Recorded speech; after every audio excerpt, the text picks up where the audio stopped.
Hi, and welcome to another episode of Bespoke Architects Daily Pinup. I'm Nicole Walters, Director of Bespoke Architects, and I'm about to show you what inspiring architectural images have made our Pinterest boards today. Today there was a lot in the way of amazingly inspiring kitchen materials out there, some really interesting joinery solutions, some really cool bathroom details, and some really interesting alfresco areas. So let's get started.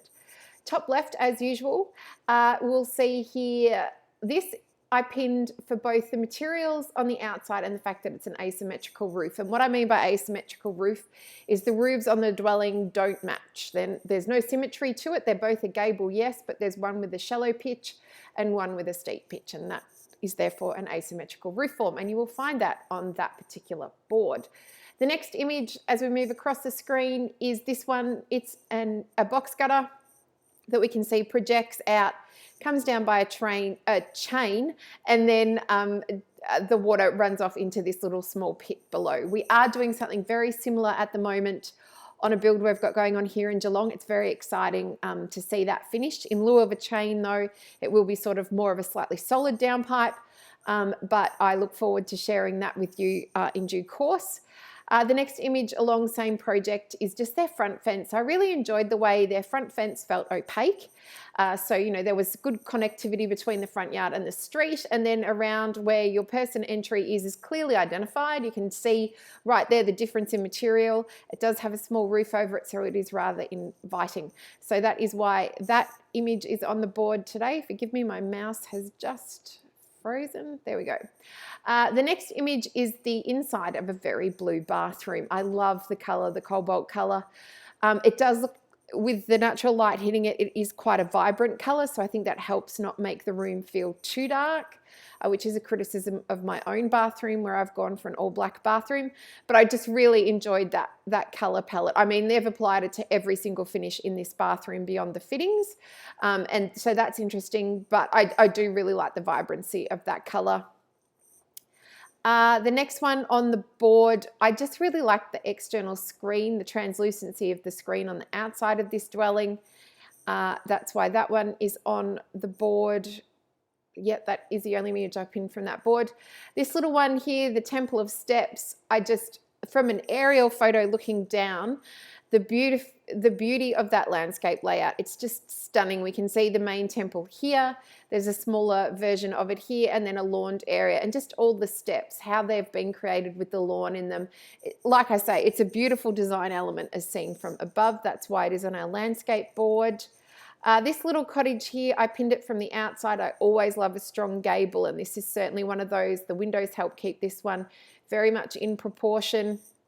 And then from the internal, I really liked the fireplace. It's quite solid, but just completely vacant, where the fireplace and the hearth occur, which is really lovely. And then another image from the same project, we can see it's actually this window in the background of that image. Closer up, we can actually see that the kitchen benches lift up to allow serving, and whether that's actually a window or a door that allows people to use it as a walkthrough, but also then potentially as additional bench space. I thought that was a very clever solution, and it's an all stainless kitchen, as we can see in both those images. The next one, the experimental shelter, look, it really was for me all about the shape of those screening elements. It does look a lot like individual feathers to me, but I just really liked the shape of that particular item. So it is on our screening board, not our Foley board if you're looking for it. Then we move on to the Northbridge residence. Now, this had a really strong colour palette that I thoroughly enjoyed, so I've pinned a lot from this project. First of all, I love this joinery solution. It's simple, but it's the colours that attract me. It's just that most beautiful, vibrant purple. It's then picked up, obviously, in the artwork above, and we can see it in some of the soft furnishings throughout the room. They've obviously styled it beautifully for this photo with those flowers as well. It was just the really strong colour that really appealed to me. We can see that colour carries through to this little, what I'm assuming is a makeup table. I just thought that was divine. And then again, we've got shots of the fireplace.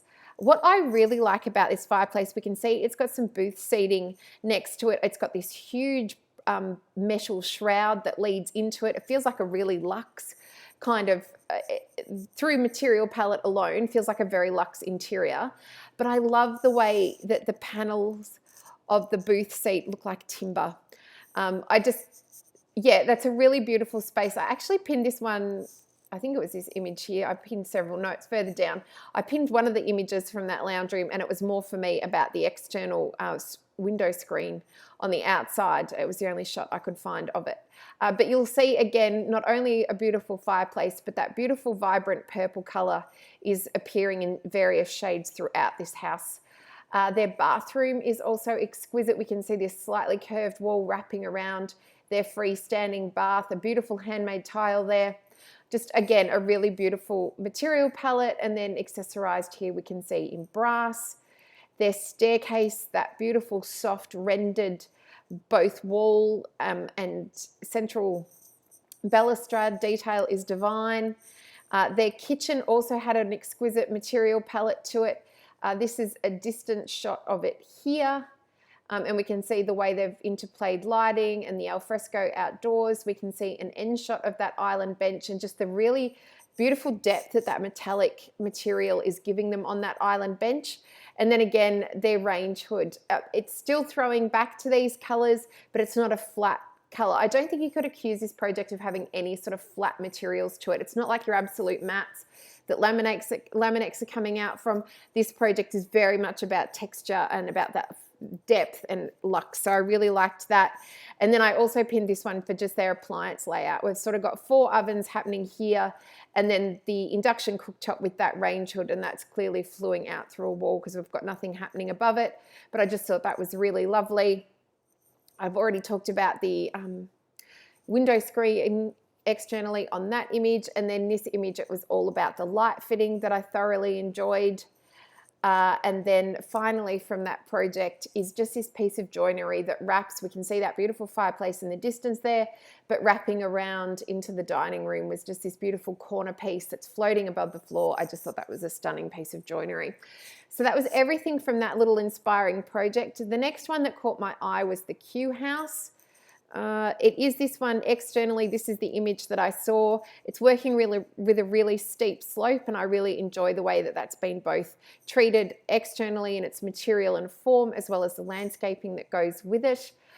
We got a close-up shot here of that screen, and then if we go back up, we can see that even the treatment through the front door, they've added this purpose. You can tell it's designed specifically for this project. This piece of joinery is exquisite, and it's acting as sort of that screen between the very public space of the front entry to the more private space of the living room. And there is often that dilemma of how you delineate those spaces and how you treat people that come to the front door, and what view, if any, are you allowing them to see of the internal working of that house.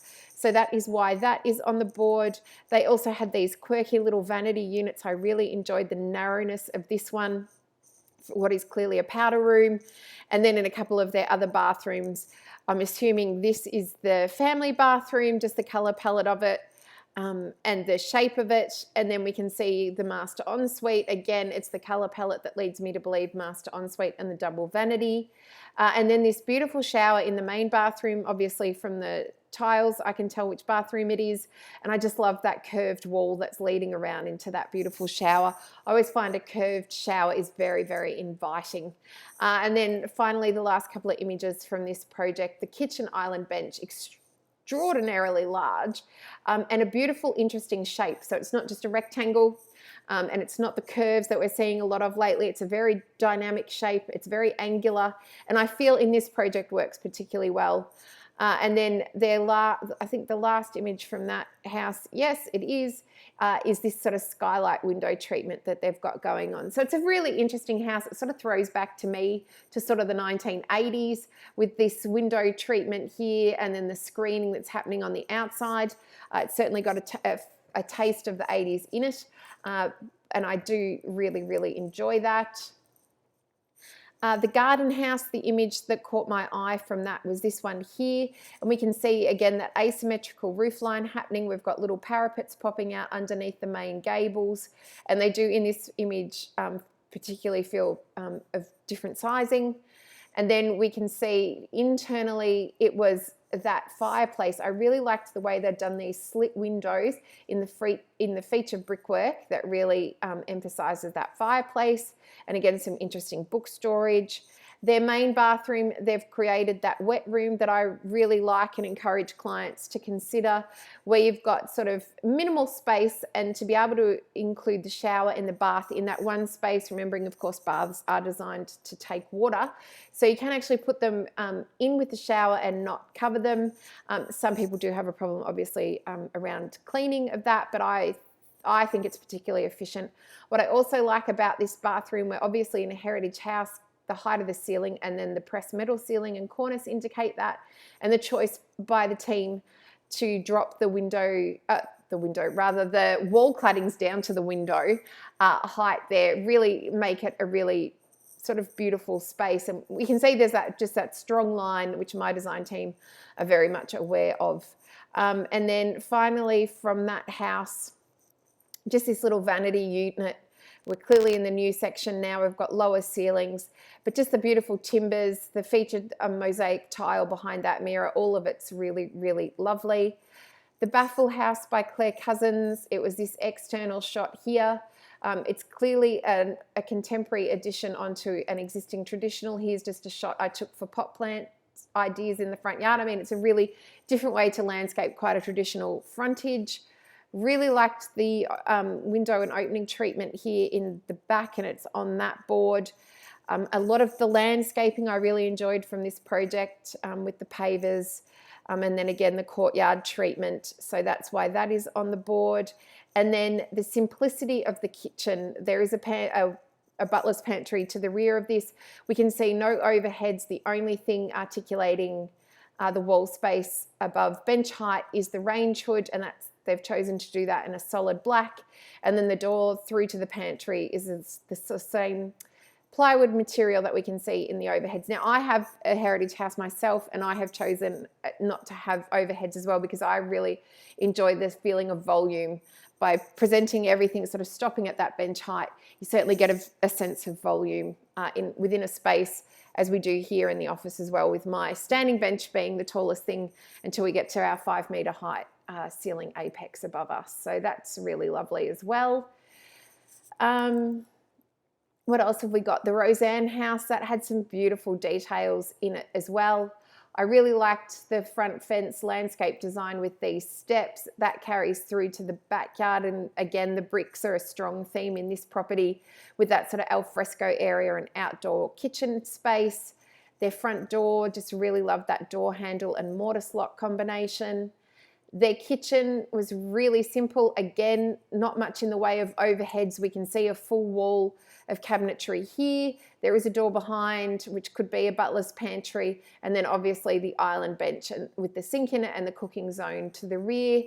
And that was everything from that project. I'm just reading project names as I'm scrolling down.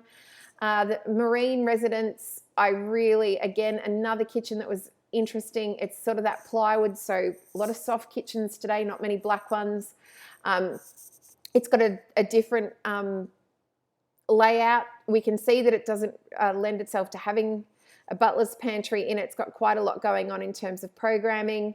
We've got the central island bench, we've got the bench to the rear, and then the full height wall of appliances here. And then they've chosen to hang, we can see it in this image here a bit better, to hang or suspend from the ceiling these rear shelving units. My only comment would be that it bugs me that the line in the wall cupboards doesn't line up with the top of the overheads. That's just a personal comment really, but otherwise I really like that. And then you can see that the joinery material flows through the house. Beyond that image over here on the right, we see the mudroom sort of entry area, and then we've also got a glimpse into the walk-in robe, and again that material carries throughout.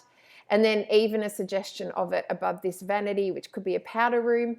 And what I really liked was this little detailing here that allows you to open the medicine cabinet with these little nooks underneath, and there's a groove in that timber shelf to allow you to get those mirrored doors open. The Hullis house caught my eye. Again, it was around colour. The kitchen has got this really beautiful pinks and sort of darker raspberry colors in it. I really enjoyed that. And then that carries through to the bathroom. And we can see here the way that the vanity connects to that shower screen. I thought that was a lovely detail. And they've even chosen to use that sort of softer peachy color as paint as well, not only in the kitchen and their bathroom joinery, but then as paint on doors and creating these quite dramatic lines. But again, the diagonal line references the tiles that they've gone with. And here is a close-up from that project of just that vanity, and then they've gone for that very organic sort of stone basin, which I really enjoyed. And then the final project of inspiration from the internet today is the gallery of the GB house. It was this image down here of this spiral staircase occurring in this natural stone wall that caught my eye. I mean, the contrast in materials, and we can see here that there's actually doors that close off the inside and they're sliding. We catch the tail end of it there.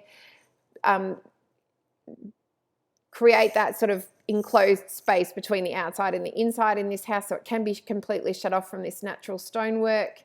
So that was beautiful. And then inside it had this really interesting kitchen detail. We can see here the dining room table and the kitchen island bench, and then they've chosen to screen off the portion of the sink, but they've run that bench material, that marble, right up to the ceiling level, and on the far side of that is actually a bar. So I really liked that detailing around the kitchen bench. And then here's a broader shot of it with that vertical marble just in the corner of that image, and then we can see that the bench sort of cantilevers out, and the beautiful material of the splashback on the far side. It's an enormous kitchen, there's no doubt about it, but it's got some really interesting quirks to the design of it. Their outdoor space, the al fresco, I was only talking to my mum about these sort of retractable canvas, horizontal canvas blinds last night, because she wants to put in something similar at home. So it appeared in my feed, as often is the case when people are talking to me about different ideas. So that's why that is pinned on the alfresco board, and also that you can see there just their little external pizza oven. So I just thought that was a really beautiful alfresco area, incorporating some great shading devices, and then the use of material with the stacked brickwork leading onto the rendered brick, and the different materials in the floor. It's an interesting outdoor space. And then finally, another makeup table that did catch my eye in the end of this walk-in robe. So you don't necessarily have to put a makeup table in an ensuite. I often pin them from ensuites or from walk-in robes. I always put them actually on our bathroom board in the makeup table section, but that's not to say they have to go in the bathroom, just wherever you feel comfortable. We've got some great lighting where you can just sit and relax and have some you time. That's what a makeup table represents to me, at least. So thank you so much for joining me on another episode of Bespoke Architects Daily Pinup. There was a lot of content today, which was really exciting. I leave you with another shot of our recently completed Bespoke Derbyshire house number 4. This is the one that I've been using lately as a bookmark at the end of all my daily Pinup episodes. And this is just the central hallway within the house that links where we're standing is the open plan living, dining, kitchen pod. At the far end is the glass entry door, and then we've got a passage to the courtyard with some windows on the side. So I always really like to walk people towards a window and towards a view. I find it makes the house feel infinitely longer than it perhaps otherwise is. So thank you so much for joining me. I look forward to seeing you next time. Until then, take care. Bye.